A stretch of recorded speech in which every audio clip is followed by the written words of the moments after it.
நன்றி தெரிவித்துள்ளோம்.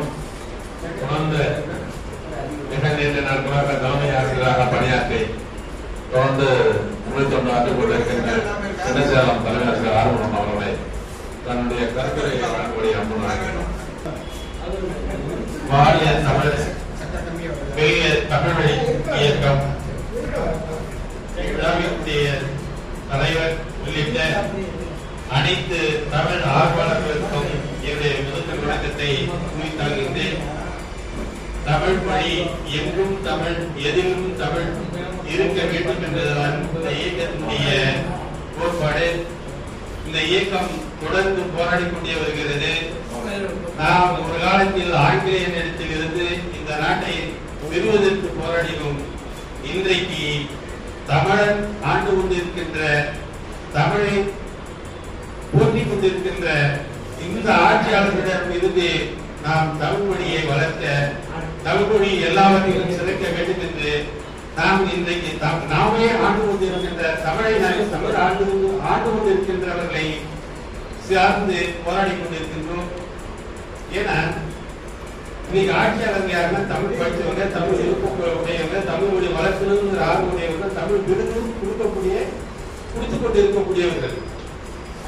ஆனா அந்த ஆட்சியாளர்களே இன்னைக்கு பெரும்பாலும் இன்னைக்கு ஆட்சியாளர்களை தான் மருத்துவக் கல்லூரியும் பள்ளியும் கல்லூரிகளையும் வைத்து நடத்திக் கொண்டிருக்கின்றவர்கள் யார் என்று சொன்னால் இன்றைக்கு இருக்கக்கூடிய ஆட்சியாளர்கள் தான். இன்றைக்கு அந்த பள்ளிக்கூடங்கள்ல பாத்தீங்கன்னா இன்னைக்கு தமிழ் மொழி இருக்கா அப்படின்னா இல்ல. ஏன் ஒரு மொழி கொள்கை, இருமொழி கொள்கை, மும்மொழி கொள்கைன்னு சொல்றோம். நீ தமிழ் மொழி எல்லாத்துலயும் தமிழ்லயே நடத்தி சொன்ன, ஆங்கிலம் வச்சுக்கோ, தமிழ் வச்சுக்கோ, கணக்கை தமிழ நடத்து, ஹிஸ்டரியை தமிழ நடத்து, பிசிக்ஸை தமிழ் நடத்து, வேதியில தமிழ நடத்து. நீ அதை ஆங்கிலத்தில் நடத்த சொல்ற, எதுக்கு அனுமதிக்கிற பள்ளியில? முதல்ல தமிழ் மொழி வேணுங்கிற, தமிழ் மொழி வளர்க்கணும்னு சொல்ற. ஏன் நீ இருமொழி கொள்கையை மட்டும்தான் வேணும்னு சொல்ற? தமிழ் வச்சுக்க, தமிழ் தேவை, இது ஆங்கிலம் தேவை. தமிழை எல்லாருக்கும் தமிழெல்லாம் நடத்தணும். எந்த பள்ளிக்கூடமா இருந்தாலும் சரிதான், தனியார் பள்ளிக்கூடமா இருந்தாலும் சரிதான், அரசு பள்ளிக்கூடமாக இருந்தாலும் சரிதான், எல்லா பாடங்களும் தமிழ் மொழியில் தான் நடத்தப்பட வேண்டும் அப்படின்னு ஒரு சட்டம் போட இதை நடுவில் அரசு தடுக்குமா? முடியலையே. இப்ப அரசு விரைவு பேருந்து, தமிழ்நாடு அரசு பேருந்து அப்படின்னு நம்ம 2 பஸ் பார்க்கிறோம். அரசு விரைவு பேருந்து, தமிழ்நாடு போக்குவரத்து கழகம், இது ரெண்டுக்கும் என்ன வித்தியாசம் எனக்கு தெரியல. அரசு அது அரசு, இதுதான் அரசு தானே. ஏன் அதுக்கு தமிழ்நாடு விரைவு பேருந்துன்னு வை, இதுக்கு தமிழ்நாடு போக்குவரத்து கழகம் வச்சிருக்கல. அந்த விரைவு பேருந்து தமிழ்நாடு விரைவு பேருந்து போக்குவரத்து கழகம் வைக்க விரைவு பேருந்து அரசு மட்டும் ஏன் வச்சிருக்க? அது நடுவில் அரசு வைக்கக்கூடாதா? எனக்கு தெரிஞ்சதா கேட்க. ஏன்னா நம்ம ஆட்சியாளர்கள் செய்கிற தவறுகள் நான் சொல்றேன். அரசு விரைவு பேருந்து அப்படிங்கிற அரசு, அப்புறம் தமிழ்நாடு போக்குவரத்து கழகம் எதுக்கு வைக்கிறேன்? ஒட்டுமொத்த தமிழ்நாடு போக்குவரத்து கழகம் வைங்களேன். எந்த பஸ்ஸா இருந்தாலும் சரிதான். அதுவும் வெட்டை கேடுன்னு சொல்லி இப்ப எல்லாம் போர்ஸ் ஒட்டிட்டாங்க. பஸ் பாருங்க, பஸ் எடுத்து கவர்மெண்ட் பஸ் எதுல பஸ் தெரியல பாருங்க, எல்லாரும் விளம்பரம் ஒட்டிட்டாங்க பாருங்க. அப்ப எங்க தவறு நடக்குதுன்னு சொன்னா ஆட்சியாளர்கள் தான் தவறு நடக்குது. 25 விழுக்காடு தனியார் பள்ளியில படிக்கிற பையனுக்கு அரசாங்கம் பணம் செலுத்துதுங்க. இது வெட்டை கேடு இல்ல. கவர்மெண்ட் பள்ளிக்கூடத்தில் படிக்கிறது ஸ்காலர்ஷிப் ஒழுங்கா கிடைக்கல, அவருக்கு சில ஊக்குவிப்பு தொகை கொடுக்கலாம். அதை விட்டுட்டு தனியார் பள்ளியில படிக்கிற பையனுக்கு 25% பையனுக்கு அரசாங்கம் பணம் கட்டுது. அப்ப யார் வளர்க்கிற?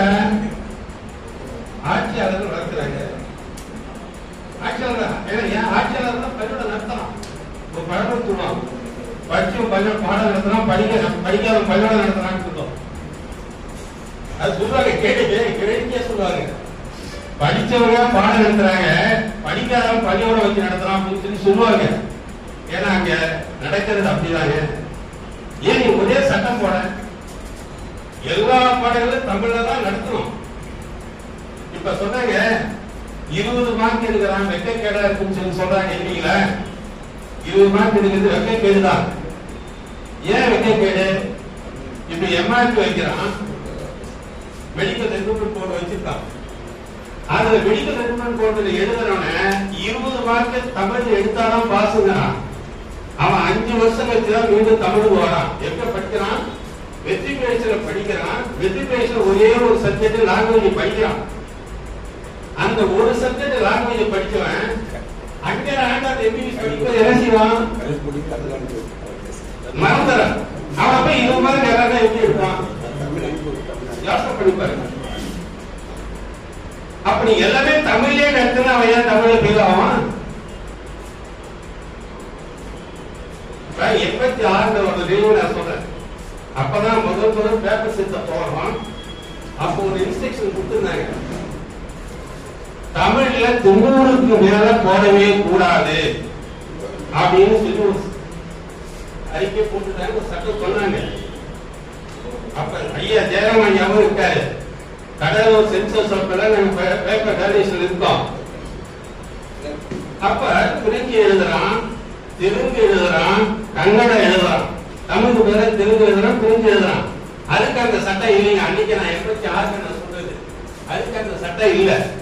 தமிழ் மொழிக்கு வரையறுக்கப்படுகிறது 90% மார்க் தான் போடணும், 90க்கு மேல யாருக்கும் போடக்கூடாது அப்படின்னு சொல்லி போறாங்க. ஆனா அது எனக்கு சாபக்கேடாது தெரியல. நானும் ஒரு பேப்பர் திருத்தினேன், நல்லாவே இருந்தது. நான் கூட மார்க் போட்டுவேன். கடைசியா பார்த்தா 92 வந்துருச்சு.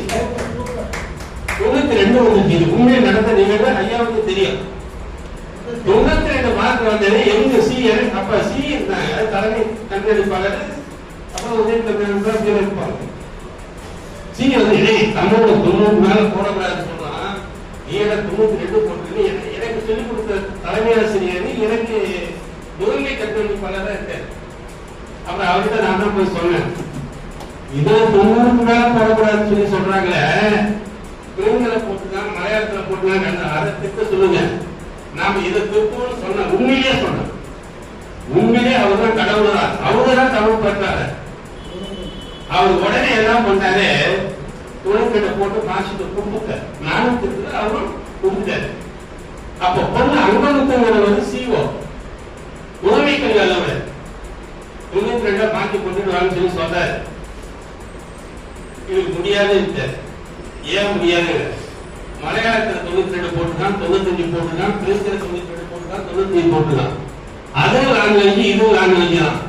அதுக்கு ஏன் நீங்க வரையறுக்கப்படுங்க, இது ஏன் வரையறுக்க சொல்லி கேட்டாரு. கடைசி வரை மாற்றவே இல்லை. இது உண்மை நிகழ்வு. இது பேங்கியா சொல்ல உண்மை நிகழ்வு. அன்னைக்கு அப்படிதான் இருந்தது. அப்ப அன்னைக்கு ஆட்சியாளர்கள் ஆறு, அன்னைக்கு அதே திராவிட கழகம் இருந்தது. ஏன் நீ 90 வரை இருக்கிற ஆட்சியாளர்கள் காரணம் தமிழுக்கு நீ வரையறுக்கிற மற்ற மொழியா? அன்னைக்கு ஏன்னா டோட்டல் வச்சு மதிப்பெண் வச்சு எம்பிபிஎஸ் இதெல்லாம் கொடுத்தான். அந்த பிரெஞ்சையும் மலையாளத்துல படிக்கிறதுக்கு யாருக்கு திருத்துறாங்கன்னு தெரியாது. எப்படி ஹிந்தியில வந்து படிச்சு எழுதிச்சாமன் ரயில்வேலையும் மற்ற டிபார்ட்மெண்ட்லயும் வரணும், ஹிந்தியில யாருக்கு என்ன தெரியும்? அது மாதிரி மலையாளம் எழுதுறவங்க திருத்தி போட்டு போடுவாங்க. அதுக்கு காரணம் சொல்றாங்க, சிஓ கவர்மெண்ட் நிறுவனர் ஏன் தமிழ போடக்கூடாதுன்னா ஒற்றுப்படை இருக்குமா, அந்த ஒற்றுப்படைக்கு காலமாக பிடிக்கணுமா. ஏன்னா அது யாரும் சரியா ஒற்றுப்படையை நீங்க பார்க்க மாட்டீங்க. அதனால அது 90 மேல போடுறாங்க. 10 மார்க் அது ஒற்றுப்படைக்க. ஏன் ஒற்றுப்படை எனக்கு பெரிய எதுவா? கடைசி வரை போராடி கொடுத்துட்டு வாங்க. எதுக்கு சொல்லுவாங்கன்னா, ஒவ்வொரு காலகட்டத்திலேயும் இந்த அரசியல்வாதிகள் வந்து ஆட்சியாளர்கள் வந்து அவங்களுக்கு தகுந்த மாதிரி ஒரு சில சட்டங்களை கொண்டு வந்துடுறாங்க. ஒரே ஒரு ஆண்டு இம்ப்ரூவ்மெண்ட் ஒரு ஸ்கீம் கொடுத்து எம்ஜிஆர் தான் நினைக்கிறாரு. எம்ஜிஆர் தான் நினைக்கிறேன். 12வது தோல்வியானவன் மீண்டும் 12வது பரீட்சை எழுதி வேலை படிக்கலாம் அப்படின்னு ஒரே ஒரு ஆண்டு மட்டும் கொடுத்தார். அந்த ஆண்டு அடிச்சது எல்லாருக்கும் லெஃப்ட் எம்பிபிஎஸ் போனதுக்கு.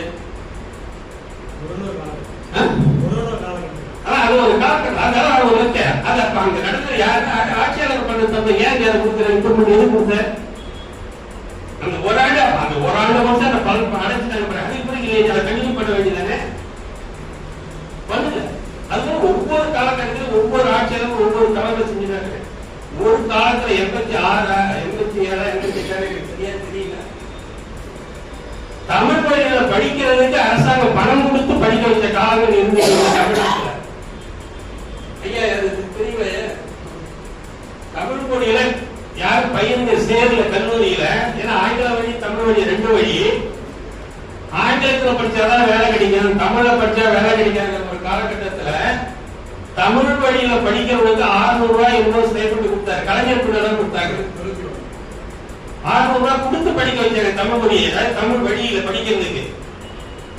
இந்த physics, English, physics, chemistry, maths, biology இதெல்லாம் தமிழ் வழியில படிக்கிறதுக்கு 600 ரூபாய் ஸ்டைபண்ட் கொடுத்து படிக்க வச்ச காலங்கள் உண்டு.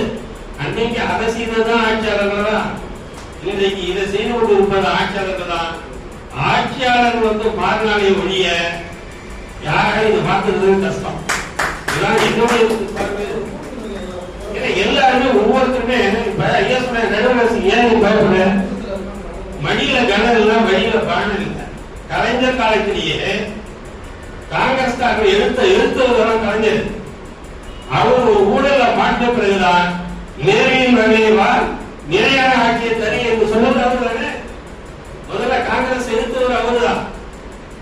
ஒரு ஊழல் வழக்குல மாற்ற பிறகுதான், அந்த ஊழல் வழக்கு பேர் தெரியல, சரியா இல்ல, அந்த ஊழல் வழக்குல மாற்ற பிறகுதான் அதுல கைது பண்ணுவாங்க அப்படிங்கிற நிறைய வச்சுதான் இந்திரா காந்தியிட்ட போய் பேசி நேரின் வகை வருவே நிலையான ஆட்சியை தருன்னு சொல்லி காரணம். ஒவ்வொரு அரசியல்வாதியும் தவறு செய்ததுனாலதான் நடுவர் அரசுடைய கைக்கூலியாக மாறிக்கொண்டிருக்கின்றார்கள். அப்ப நீ தவறு செய்வதனால நீ அவனுடைய கைக்கூலியா போற, என்ன சுட்டு திரும்ப ஏன் நீ பயப்படணும்? நீ சரி இல்லை, அதனால நீ அவனுக்கு கட்டுப்பாடு உன்னை ஏற்கிற. இதான் எனக்கு தெரிஞ்ச வகையில தமிழ் மொழி அழியதுக்கு ஆட்சியாளர்கள் முதற்காக என்று சொல்லி போய் வாய்ப்பு போய்க்கிறது